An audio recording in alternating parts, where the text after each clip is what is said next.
여러분 안녕하십니까? 포항 MBC 뉴스데스크입니다.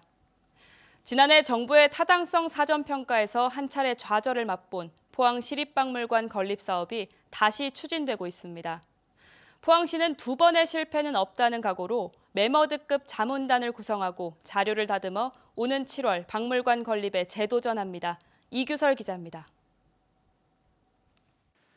지난해 문화체육관광부 건립 타당성 사전평가에서 부적정 판정을 받은 이유는 세 가지입니다.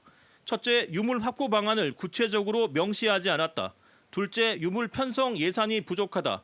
셋째, 전시 주제가 명확하지 않다는 것입니다. 박물관 건립 예정 부지에 접근성이 떨어진다는 지적도 나왔습니다. 지적된 사안을 보완하기 위해 포항시는 매머드급 자문단을 꾸렸습니다. 국립중앙박물관장과 문화체육부 장관을 역임한 최광식 고려대 명예교수가 자문위원장을 맡고 천진기 전 국립민속박물관장 등 전문가 13명으로 자문위원회를 구성했습니다. 이들은 포항에서 가치 있는 고려 조선시대 및 해양 관련 유물이 다소 출토되었다는 사실을 강조할 계획입니다.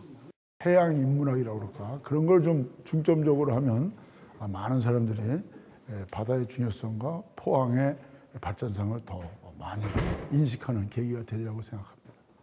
포항에는 유물을 보관할 박물관이 없어 교과서에도 나오는 국보 제264호 포항 냉수리 신라비가 면사무소 마당에서 찬바람을 맞고 있습니다.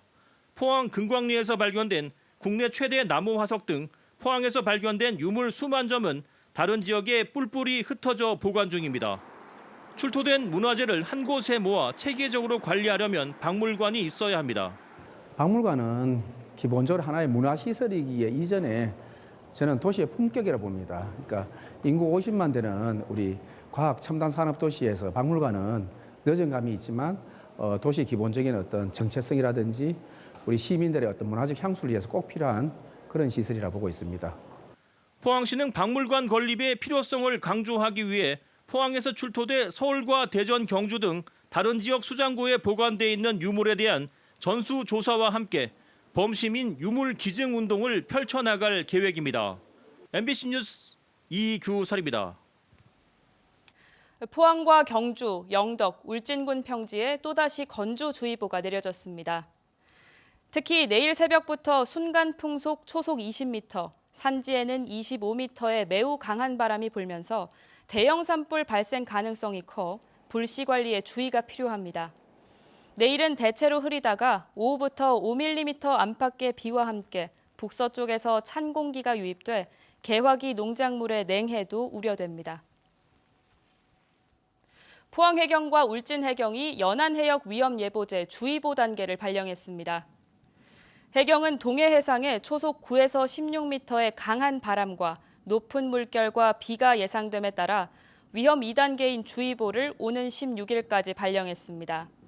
해경은 선박의 조기 입항을 권고하고 추락사고나 월파 위험이 있는 방파제와 갯바위를 중심으로는 순찰을 강화하고 있습니다.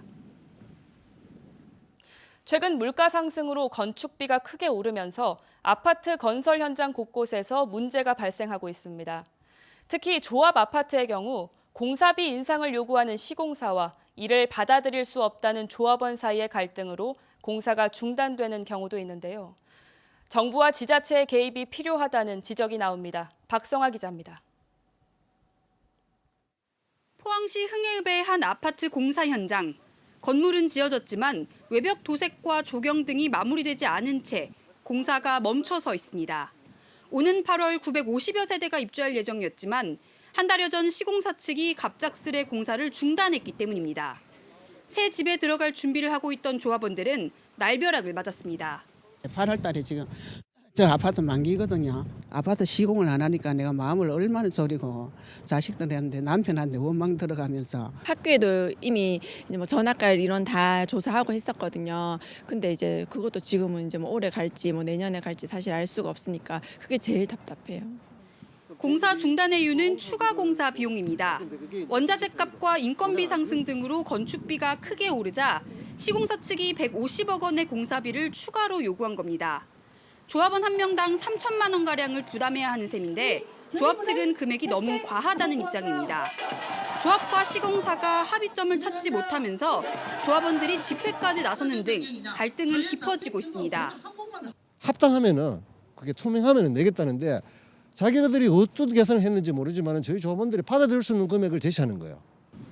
최근 전국 곳곳의 공사 현장에서 공사비 인상을 두고 분쟁이 발생하고 있지만 뾰족한 해법은 없습니다.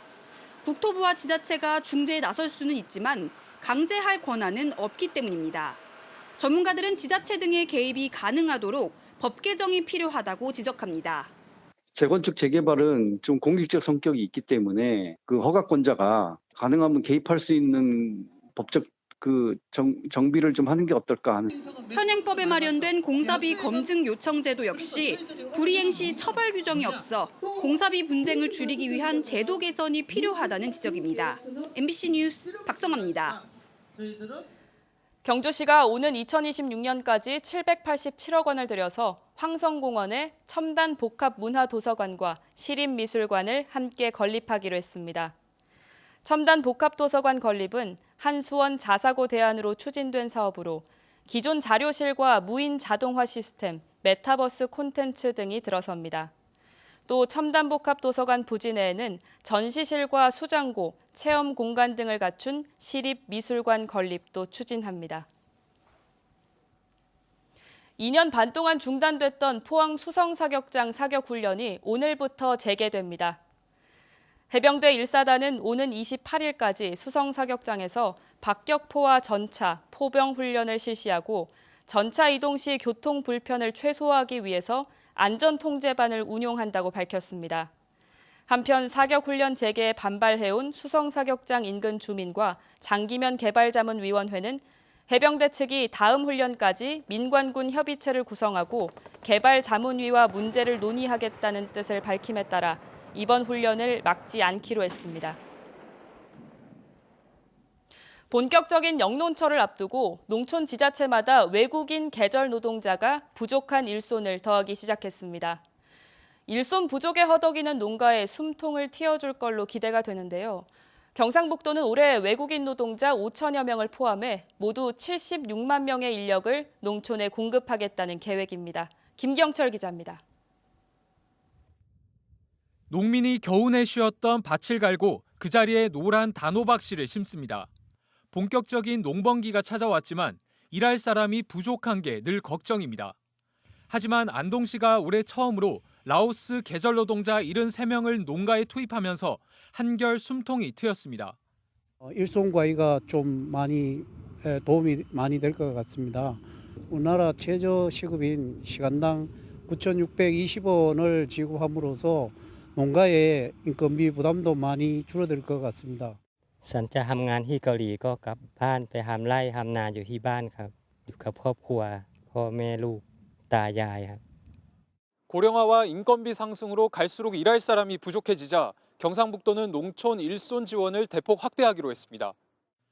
올해 경북에 필요한 농업 인력은 420만 명. 이 가운데 농가에서 자체적으로 확보할 수 있는 인력은 340만 명 정도입니다. 5분의 1에 해당하는 76만 명은 별도의 대책이 필요한 상황이었는데 경상북도가 공공영역에서 채우기로 했습니다. 우선 지난해 44곳이던 농촌 인력 공급 서비스를 47곳으로 확대 운영해 도시 유휴 인력 33만 명을 농가에 지원합니다. 또 외국인 계절 노동자를 지난해보다 2배 이상 많은 5,600여 명을 법무부로부터 배정받아 도내 18개 시군에 차례로 공급할 계획입니다. 특히 올해부터는 의성과 봉화 등 4개 지역에 공공형 계절근로센터도 운영해 하루 단위로 효율적인 인력 공급도 가능해집니다. 3개월 또는 5개월 단위로 외국인 근로자하고 직접 계약을 해서 사용을 했습니다만 이제는 농협이 외국인 계절 근로자하고 직접 계약을 하고 일 단위 아니면 주 단위로 경상북도는 코로나19가 잠잠해지면서 인력 이동도 자유로워진 만큼 올해 목표 인력 공급에 큰 어려움이 없을 걸로 전망하고 있습니다. MBC 뉴스 김경철입니다. 영덕군이 해양수산부의 스마트 수산가공 종합단지 공모사업에 선정돼 국도비 380억 원을 지원받습니다. 영덕군은 강구면 로하스 특화 농공단지 일대에 수산물 가공시설과 자동 물류 시스템, 디자인 통합 지원센터 등을 갖춘 스마트 수산가공 종합단지를 오는 2026년까지 조성합니다. 스마트 수산가공 종합단지는 동해안의 전략 품종인 붉은 대게와 오징어, 가자미 등에 대한 가공 인프라를 구축하고 빅데이터 기술을 활용해 수산 가공 산업의 경쟁력을 높여나갈 계획입니다. 일본 정부가 밝힌 후쿠시마 원전 오염수 방류 시점이 임박한 가운데 국내 수산 분야의 피해 대책과 관련해 특별법 제정을 적극 검토해야 한다는 주장이 제기됐습니다.